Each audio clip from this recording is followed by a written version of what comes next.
Hi, welcome back to the Follet video book. You're just in the nick of time because this is one of the very few parts of Follet that's appropriate for the entire family. So if you're comfortable and ready to begin, we'll start chapter 4. Here we go. It took Follet about a half an hour to find his way back to Bud Sweatman's garage. It would take him longer to clear his head of Meridiana. He walked past neighborhoods of houses in a dizzying array of styles, homey craftsman-style bungalows, Dutch colonials with hideous gambrel roofs, boring split levels, more lavish Victorians, a stucco and timbered mock Tudor that could have passed for a satellite store for Liberty and Company, and even a modest little camelback shotgun house that might have been moved here from New Orleans.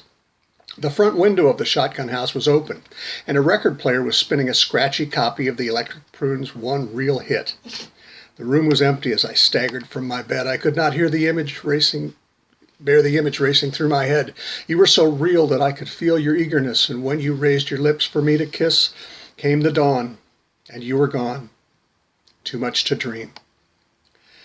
Bud was polishing the caddy when Follet walked up. "You do good work, Bud," Follet smirked. "Thanks, Follet," Sweatman said as he rubbed the chrome bumper. "I had such a good time driving your buggy around that I thought she'd look even sharper with a wash." The big blue car gleamed in the afternoon sun. Follet went over and sat down in a metal chair near the front door of the garage. "There's a fresh pot of coffee inside on the counter," Bud offered. "Can I bring you a cup, Bud?" "Thanks. 2 sugars for me, please." "You got it."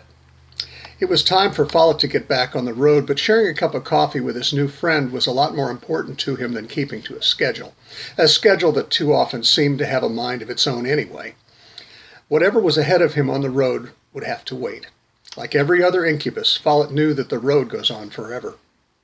Mr. Sweatman finished drying the Eldorado's chrome and walked around the car, hood to fins, letting the vision of Detroit steel fill him. Bud whistled softly and sat down in a chair next to Follet and took the cup of coffee from Follet's hand. They sat there together for a while that stretched into the evening, sipping coffee, sharing car stories and their new friendship. When the shadows had lengthened, Follet put down his cup and stood up. "I've got to get going, Bud. Miles to go before I sleep." "What do I owe you?" "Don't worry about it, Follet. Driving that car of yours out in the country today and getting to make her shine afterwards was quite a thrill for me. Gosh, like romancing a pretty girl or drinking from the fountain of youth." "I understand, Bud. Thanks for everything." "No, thank you, Follet. I'll remember today for a long time." Follet smiled and got into the car. He would remember today for a long time, too. As he pulled out of the driveway of Bud Sweatman's garage, Follet stuck his left hand out of the window and waved goodbye. He looked in the rearview mirror and saw Bud return the wave and stand watching Follet drive away.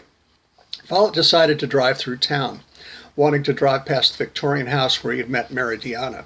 God, he was like a teenager, wanting to see the place where they had met. As he cruised down the tree-shaded streets, he turned on his headlights. He left the window rolled down and sang softly to himself. "I had too much to dream last night." He passed by the little shotgun house. It was painted dark green with pink trim. Painted around the single window in front was a yellow vine with big red hibiscus-like flowers. Follet smiled at the sight of it. He felt the call.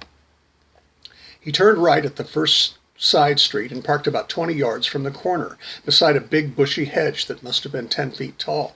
He rolled up the window, got out, and locked the car, and turned around to follow the persistent tug of another dream. He realized that the call came from the little green house. He walked past, looking for a way to the back door. He turned at the next corner and walked halfway down the block and found an alley that ran behind all of the houses on that block. He walked down the alley, looking left and right. A skittish tomcat jumped over a rickety fence, and Follet saw the green house behind a low garden wall. He hopped over and headed for the back door. He walked through and found himself in the kitchen. There was music playing from somewhere in the front of the house. Follet stopped and listened. Yeah, Keith singing "What Will I Do When I'm Hungry and Thirsty Too," and Brian Jones playing auto harp. And the call got stronger, pulling him down the hallway.